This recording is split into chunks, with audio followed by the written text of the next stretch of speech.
He was one of the richest men in the world, yet he slept on the floor. He commanded an empire, yet he called himself a slave to his own mind. Marcus Aurelius, the last of the five good emperors, knew something about wealth that most of us will never understand. And if you think wealth is money, you're already missing it.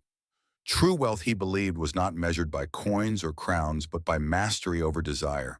As he wrote in Meditations, very little is needed to make a happy life. It is all within yourself in your way of thinking. He shared the same wisdom echoed centuries later by Seneca, who said it is not the man who has too little, but the man who craves more that is poor. Even Epictetus, once a slave, taught that freedom and fortune begin in the mind. Marcus understood that the man who conquers himself is richer than the man who conquers the world. He trained his thoughts like a soldier trains his sword, cutting through greed, fear, and ego until all that remained was calm. Because true wealth is not what you hold in your hands, but what you hold in your heart. Part 1. The Emperor's Paradox. Imagine standing at the heart of Rome. Gold glitters on every pillar, incense drifts through the halls, and power hums in the air. You are the emperor, ruler of the world's greatest empire. Legions await your command. Senators bow when you speak. And yet when night falls and the palace grows silent, you sit alone, not on a throne, but on the cold stone floor of your chamber, writing words that sound less like those of a conqueror and more like those of a monk. Marcus Aurelius, philosopher, warrior, emperor, the man who held the world in his hand and yet feared losing control of the only kingdom that truly mattered, his own mind. He had everything men dream of, yet he sought less, not more. He wrote, wealth consists not in having great possessions, but in having few wants. How could the richest man alive teach that wanting less is the path to wealth? Because Marcus saw what few ever do: material fortune can feed comfort, but never peace. He commanded hundreds of thousands of soldiers, ruled tens of millions of souls, and still feared one enemy above all others: desire. Not the desires of others, but his own. The most dangerous war, he said, is the one fought inside, the battle for the soul. And, like any true general, he planned his victories in silence through discipline, reflection, and humility. Every night while Rome slept, Marcus wrote to himself, not to impress, not to rule, but to remember. He reminded himself that emperors die, fortunes fade, and power corrupts. His private journal, later known as Meditations, wasn't written for the world. It was written to train the mind to stay free even in chains of gold. You could leave life right now, he wrote. Let that determine what you do, say, and think. That single line carries the weight of eternity, a reminder that every moment is borrowed time and every fortune borrowed wealth. Most rulers fear rebellion. Marcus feared attachment. He saw how men who chase wealth become its prisoners.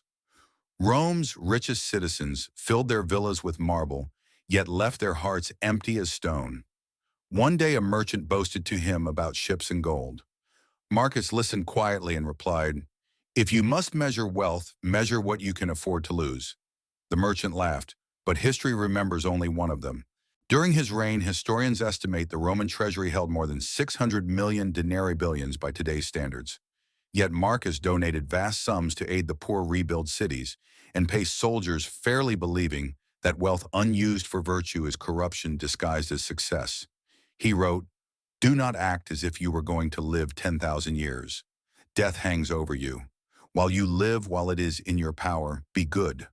For him, generosity was not charity, it was liberation. By giving away what he could not keep, he freed himself from what could enslave him. In 165 AD, a deadly plague swept through Rome. Historians say it killed nearly 5 million people, 10% of the empire. Panic spread, nobles fled, but Marcus stayed. He walked among the sick, issued calm orders, and still wrote nightly in his journal while death filled the streets. Loss is nothing else but change, he reminded himself, and change is nature's delight. Those words, written in the shadow of death, show that true wealth lies not in avoiding loss, but in accepting impermanence. Every coin, every title, every heartbeat is temporary, yet within that truth he found freedom. Marcus believed that the richest man is the one least dependent on riches. He compared the mind to a fortress that can't be breached unless you open its gates. You have power over your mind, not outside events, he wrote. Realize this, and you will find strength. So he built his fortress from habits, not gold. Each dawn he rose early, bathed in cold water, greeted the day with gratitude, ate simply, dressed plainly. When a servant once apologized for serving stale bread, Marcus smiled and said, "It still nourishes." Simplicity was his luxury. Modern science echoes his wisdom. Studies from Harvard reveal that beyond a certain income, around $75,000 a year, money no longer increases long-term happiness, only expectations. Marcus reached that truth 2,000 years earlier through pure observation. The mind adapts faster than desire. As wealth grows, cravings grow faster unless discipline holds them back. He practiced what we now call negative visualization, imagining loss to strengthen gratitude. He pictured losing his crown, his family, even his life, not to suffer but to appreciate. Try it yourself. Close your eyes and imagine tomorrow everything you own disappears. What rises in you, fear or peace? The answer reveals how free you truly are. Marcus ruled an empire stretching over 2.5 million square miles, yet the realm he valued most fit within his chest. He called it the inner citadel, the space no enemy or misfortune could enter without permission. A man's worth, he wrote, is measured by the things he pursues. And so he asked himself daily, what am I chasing? The emperor's paradox teaches us that if you chase what is external, you'll remain poor. If you cultivate what is internal, you'll remain rich. He trained soldiers for war, but trained himself for wisdom, knowing the world can take away everything except character. Now look at our time. We chase digital empires, followers, fame numbers glowing on a screen. We compete, compare, consume, and call it progress. Marcus would ask, who is your master, your phone or your mind? He'd remind us that luxury without virtue is slavery with golden chains, that every notification, every desire we obey, adds another link to our invisible cage. The solution isn't to escape the world, but to govern ourselves within it. Tonight before you sleep, do as Marcus did. Take a notebook and ask 3 questions. What did I desire today that I didn't truly need? What can I release that would make me freer? What am I grateful for that money cannot buy? Answer. Honestly, in a week you'll begin to see what Marcus saw, that the less you cling to, the more you possess. Wealth will stop feeling like numbers and start feeling like peace. As Marcus aged, his beard silvered his empire, weathered wars, and he looked upon the sunset of his life saying, everything we hear is an opinion, not a fact. Everything we see is a perspective, not the truth. The emperor's paradox isn't a rejection of success. It's a redefinition of it. To be rich is to be free. To be free is to master yourself. So when you measure your wealth, don't count your coin, count your calm. Because what Marcus Aurelius knew about wealth was never buried with him in marble. It lives each time a human being chooses discipline over desire and peace over possession. And that choice is where our journey continues toward the next truth he left behind, the real meaning of wealth. Part 2, the real meaning of wealth. When Marcus Aurelius said that wealth is not a number, but a state of the soul, he wasn't speaking in riddles. He meant it literally. The empire could crumble, the treasury could empty, the marble statues could fall, but the man who masters his mind remains unbroken. For Marcus, wealth was never measured in coins, but in calm, never in property, but in perspective. He wrote in Meditations, "A man is wealthy in proportion to the number of things he can afford to let alone." That sentence feels simple, almost quiet, but inside it hides a revolution because it flips everything society tells us about success. Today, we measure worth in accumulation. Bigger houses, newer phones, louder lives. We think abundance equals achievement. But Marcus saw the danger in that illusion. He watched senators drown in debt just to appear, powerful generals fight endless wars to expand borders no one could truly control, and citizens obsess over luxury while their spirits withered in silence. He saw that when wealth depends on the world, peace depends on luck. But when wealth depends on the soul, peace depends on choice. Marcus was not against prosperity. He was against slavery to it. He didn't reject money, he rejected dependence. If it is not right, do not do it, he wrote. If it is not true, do not say it. And if it does not bring peace, do not chase it. He believed the true purpose of wealth was to serve virtue, not vanity, to feed the hungry, rebuild the broken, and uplift the human spirit. During the Great Famine of 168 AD, Marcus personally sold palace treasures to feed his people. Gold cups, jewels, tapestries gone.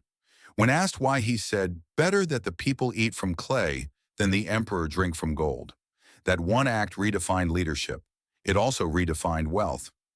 Because Marcus understood something modern economists are only now beginning to quantify, that happiness increases not by what we consume, but by what we contribute.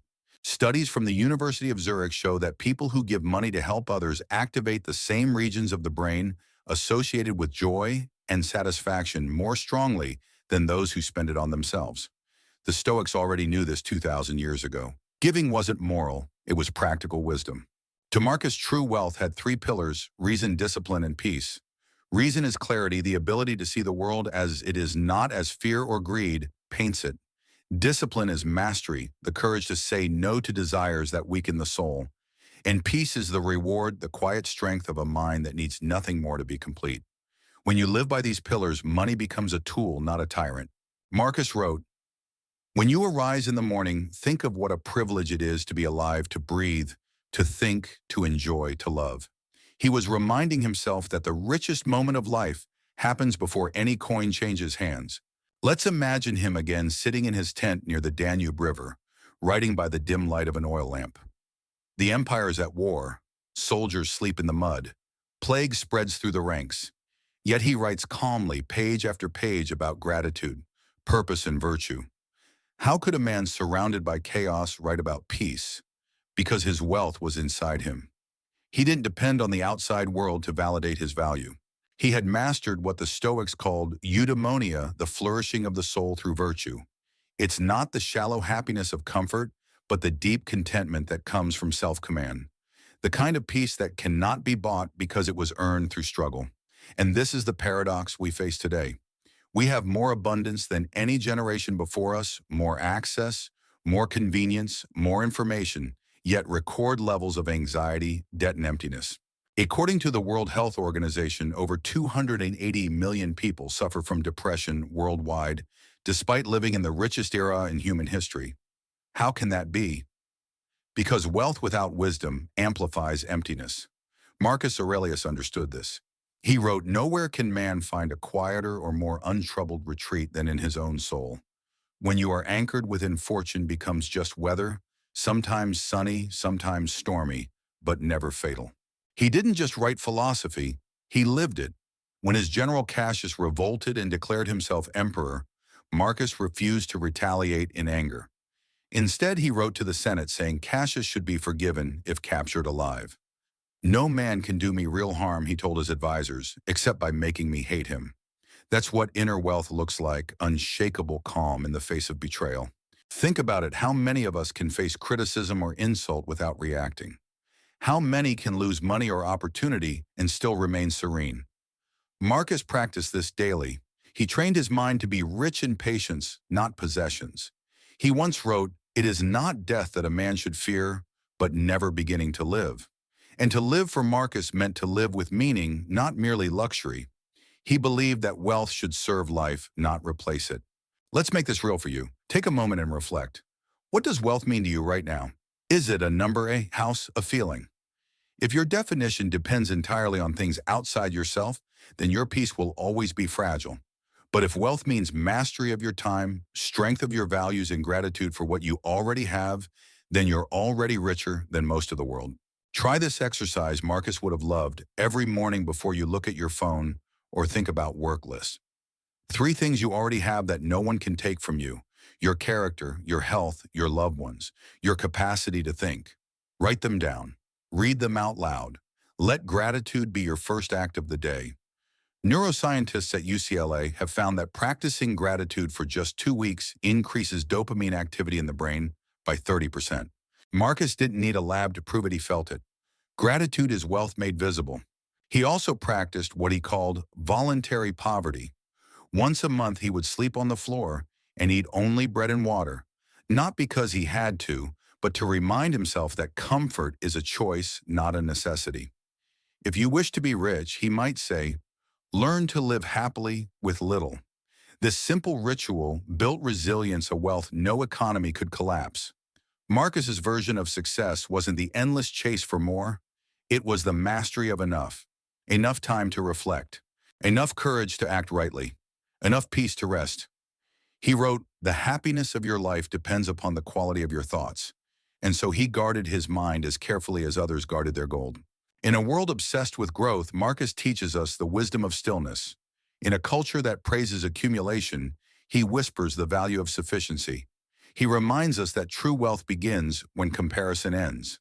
Today we scroll through lives we'll never live, comparing ourselves to images crafted to sell insecurity.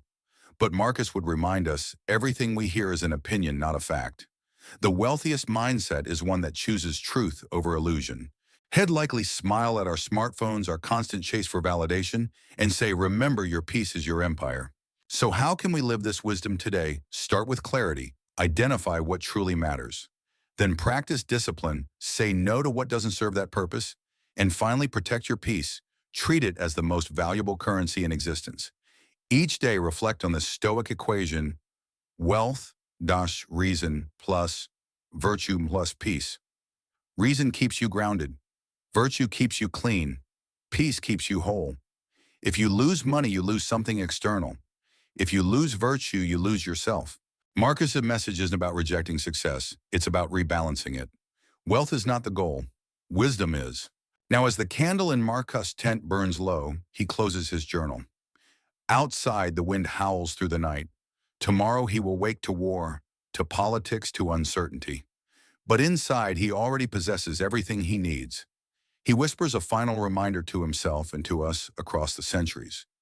Remember that very little is needed to make a happy life. His words fade, but their meaning endures. Because what Marcus Aurelius knew about wealth was never meant for emperors alone, it was meant for anyone ready to rule their own mind. And as we leave this chapter behind, we carry his lesson forward. Wealth is not found in what you own, but in who you become. Now let's journey deeper to see how these timeless lessons can transform the way we live today in a world far from ancient Rome, yet still ruled by the same desires. Our next chapter begins Modern Reflections. Part 3, Modern Reflection. 2,000 years have passed since Marcus Aurelius ruled Rome. The marble has cracked, the empire is dust, yet the war he described, the battle for the mind, still rages today. Only now the battlefield looks different. It's no longer fought with swords or shields. It's fought with screens, algorithms, and endless desire. We don't conquer nations anymore, we conquer attention. We measure power not in legions but in followers. We worship not in temples but in timelines. And somewhere in the noise, we've forgotten what wealth truly means. If Marcus Aurelius lived today, he wouldn't be leading armies. He'd be scrolling just like us, watching humanity chase illusions in high definition. He'd see people trading peace for productivity, sleep for status, authenticity for applause. He would shake his head softly and ask the same question he once wrote in his journal: what use is praise except to make your soul depend on the praise of another? Because that's the real poverty of our age dependence. We've replaced the hunger for food with a hunger for validation. And in doing so, we've built an empire of anxiety. Think about this: the average person checks their phone over 144 times a day. Social media companies design their apps to trigger the same brain chemicals as gambling machines.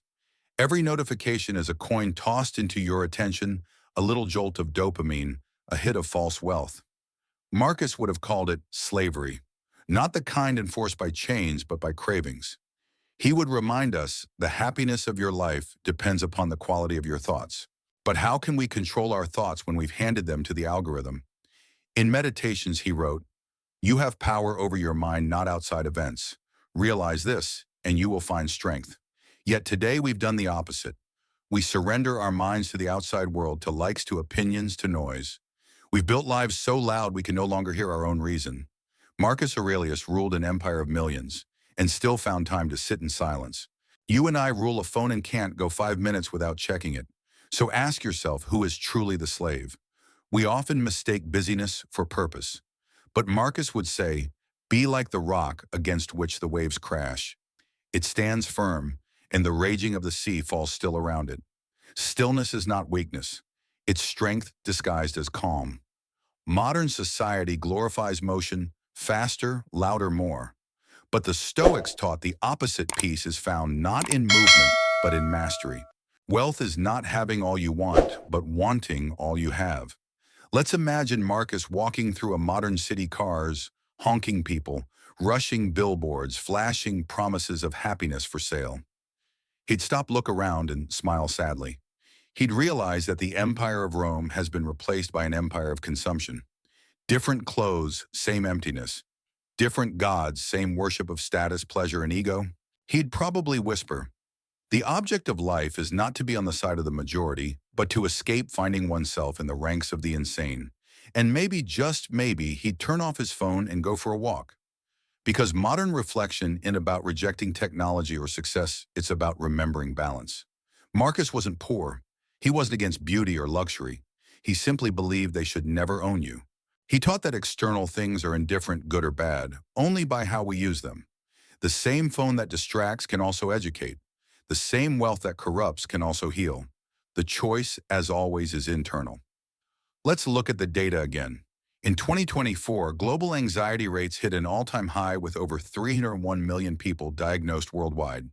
Yet studies show that people who spend even 10 minutes a day in quiet reflection or journaling experience up to 40% lower stress levels. Marcus didn't have science, but he had truth. The mind must be trained, not entertained. He'd tell us, nowhere you can go is more peaceful than your own soul. But most of us are tourists. In our own minds, we visit briefly, then rush back to distraction. Let me tell you a story. A young entrepreneur once wrote to a Stoic teacher saying, "I have everything I dreamed of, a company, money, influence, but I can't sleep. I wake up anxious. I feel like I'm running, and I don't know why." The teacher replied, "You are running because you fear standing still. But standing still is the only way to know where you are." That's exactly what Marcus meant when he said, "He who lives in harmony with himself lives in harmony with the universe." Stillness isn't passive, it's power. We live in a world that sells fear. Fear of missing out, fear of failure, fear of being unseen. Marcus lived in a world that sold glory, power, conquest, yet he rejected them all for the quiet pursuit of virtue. He'd tell us, stop trying to impress the crowd and start trying to impress your conscience. Because at the end of every day, the only opinion that matters is the one you have of yourself. That's why journaling mattered to him. It wasn't therapy, it was honesty. He'd write things like, when you wake up in the morning, tell yourself the people I deal with today will be ungrateful, arrogant, deceitful, jealous, and selfish. But I will not be harmed by them. He wasn't pessimistic, he was prepared. Modern wealth isn't preparation, it's performance. We curate our lives like museum exhibits showing perfection and hiding pain. But Marcus would say, waste no more time arguing what a good man should be. Be one. Here's a modern translation of that wisdom. Stop posting about your dreams. Start building them. Stop waiting for motivation. Start practicing discipline. Because real wealth is built in silence, not applause. If Marcus were alive today, he'd probably have no followers but millions of students. He'd remind us that being admired and being free are rarely the same thing. Here's something few people know. Modern neuroscience supports Stoic resilience. Studies from the University of Wisconsin show that people who practice cognitive reframing, the Stoic technique of seeing hardship as growth, have significantly higher emotional stability and lower cortisol levels. Marcus did this instinctively. When war came, he wrote, "The impediment to action advances action. What stands in the way becomes the way." That single idea, obstacles becoming opportunity, inspired leaders, from George Washington to Nelson Mandela to Ryan Holiday. It's the Stoic formula for peace. Control the mind, and you control everything. Now think about your own life. Where do you feel trapped? Is it by work, money, expectations? Regret? Marcus would tell you, freedom begins when you stop blaming the world and start governing your own reactions. You have power over your mind, he'd whisper again, not outside events. This isn't a quote to admire. It's a challenge to live by. Here's a simple, modern, Stoic practice.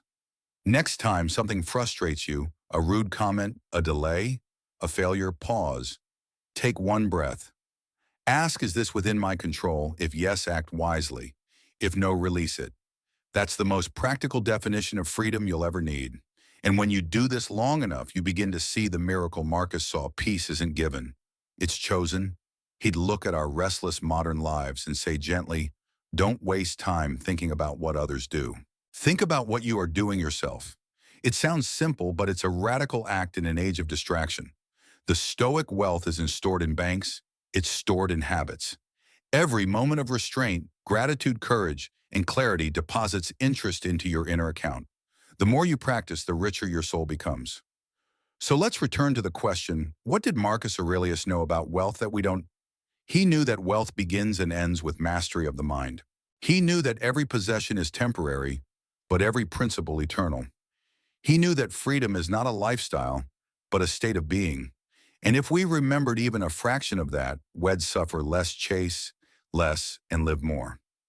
As the city noise fades, imagine Marcus sitting in silence once again. He closes his eyes, breathing slowly, not as an emperor, but as a human being aware of how little he controls and how much that truth frees him. He smiles. Because he knows something we keep forgetting, the richest life is the calmest one. And that's where his reflection becomes our invitation. To not just understand Stoic wealth, but to live it. To turn wisdom into practice, words into action, calm into power. Because philosophy means nothing until it meets the real world. And that's exactly where we're going next. In the final chapter, we'll take everything Marcus Aurelius taught and translate it into tools you can use today. This is where reflection becomes reality. Part 4, Practical Lessons. You've walked beside Marcus Aurelius through power loss and wisdom. You've seen how a man who ruled the world found peace not in gold, but in self-mastery. Now it's time to turn his philosophy into practice, to take what he lived and make it yours. Because knowledge itself changes nothing. Applied knowledge transforms everything. Stoicism was never about theories or distant ideals. It was about discipline, about training the mind to stay still in the storm and steady in the struggle. Marcus didn't write meditations for an audience. He wrote it for survival, a nightly reminder to stay human, calm, and free in a world of noise. So let's take his lessons and bring them into our time, our world, our minds. Every philosophy becomes real only through action. Every idea becomes alive only when you live it. Marcus would remind us that wealth, peace, and strength are built through repetition, one decision, one thought, one breath at a time. So let's begin with the simplest act of all the morning. When you wake up tomorrow before the rush, before the world demands your attention, take a breath and prepare your mind. Marcus began each day with a reminder. The people I deal with today will be ungrateful, arrogant, deceitful, jealous, and selfish. But I will not be harmed by them. He wasn't being pessimistic. He was preparing for reality. Because peace doesn't depend on others behaving well, it depends on you thinking well. So as you rise, whisper to yourself today, I will meet challenges, but I will not be conquered by them. That single intention is how you take control of your day before the world does. Neuroscientists today call this mental priming. The Stoics called it choice, and choice, not luck, is the foundation of freedom. You can't control the mornings, whether the news or the noise, but you can always control the temperature of your own mind. Marcus practiced another daily ritual that we can still follow: journaling. His greatest weapon wasn't his army or his gold, it was his pen. Each night he would sit down and write, reflecting on his actions, his fears, his progress. Not for perfection, but for clarity. What did I do well? What did I do poorly? What can I do better tomorrow? These were his questions, his compass. Modern science confirms what Marcus already knew. Writing down your thoughts for even 10 minutes a day reduces stress, strengthens focus, and improves emotional control. The page becomes a mirror and clarity becomes wealth. You don't need perfect words, just honest ones. So tonight before sleep, write a single sentence. Today I learned that's how you begin building your inner empire, one line at a time. Marcus also practiced what few modern leaders would dare to try: voluntary discomfort. Though surrounded by gold and luxury, he chose simplicity. He slept on the floor. He ate plain bread. He trained his mind to command the body, not obey it. A man should stand erect, he wrote, not be kept erect by others. In a world drowning in comfort, he practiced strength. And modern psychology agrees resilience grows from resistance. We don't build character by avoiding hardship, but by facing it. So try this one act of controlled discomfort each week. Take a cold shower, skip luxury for a day, leave your phone behind for an hour. You'll discover a strange kind of freedom, the power to need less and therefore to fear less. Because the one who conquers desire becomes impossible to enslave. That is what Marcus called true wealth. When adversity struck, when wars erupted, when the plague spread, Marcus never asked, "Why me?" Instead, he asked, "What can I learn from this?" He believed every obstacle was raw material for virtue. The impediment to action advances action. What stands in the way becomes the way. Modern research proves he was right. People who reframe their struggles as challenges rather than catastrophes recover 60% faster, both mentally and emotionally. So the next time life blocks your path, don't curse it, use it. Say to yourself, "This is my training." The moment you reframe hardship as practice, you reclaim your power. That's the Stoic way, turning pain into purpose and resistance into growth. But perhaps the hardest lesson of all, the one that defies every culture and every era, is learning the rule of enough. Marcus wrote, "Nothing is enough for the man for whom enough is too little." He watched Rome fall into excess, its people drunk on pleasure, power, and wealth. He saw what we now see every day: endless consumption, endless craving, endless comparison. We live surrounded by abundance, yet starving for contentment. Marcus taught that gratitude is the cure. Very little is needed to make a happy life. He said it is all within yourself, in your way of thinking.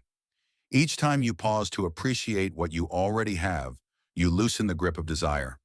That is freedom. That is wealth. So once a week, stop chasing and start counting. List 3 things you already have, not possessions but privileges: your health, your loved ones, your ability to think, to breathe, to choose.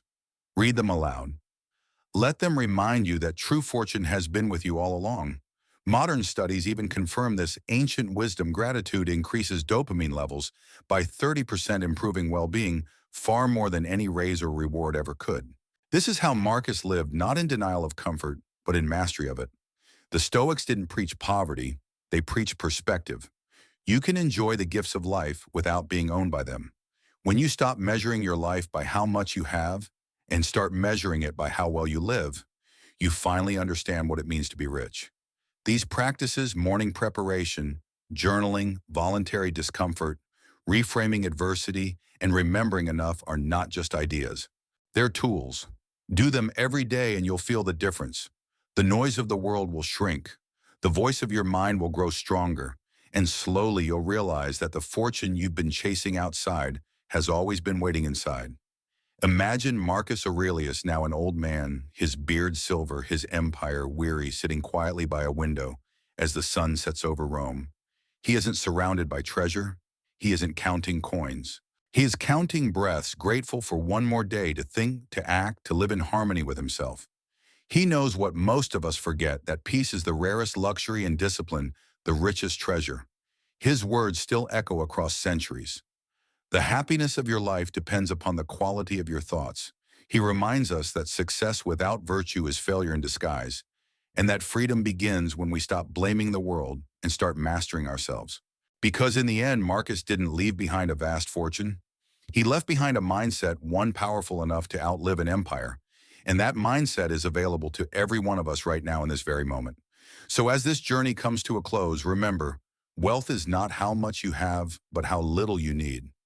Happiness is not what happens to you, but how you respond to it. And peace is not something you find, it's something you practice again and again. Each morning you rise, you face the same choice Marcus faced 2,000 years ago. Will you be ruled by the world, or will you rule your own mind? The answer to that question determines everything: your peace, your purpose, your power. When you master that choice, you'll discover what Marcus Aurelius already knew, that the richest life is the calmest one.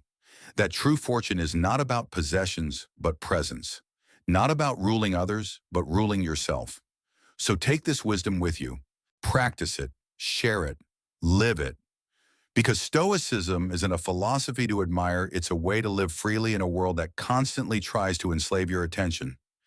Be the emperor of your thoughts, the master of your emotions, and the guardian of your peace.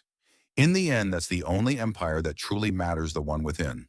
If these words reach something deep within you, then perhaps you already understand what Marcus Aurelius tried to teach the world: that true wealth isn't found in possessions or praise, but in peace of mind.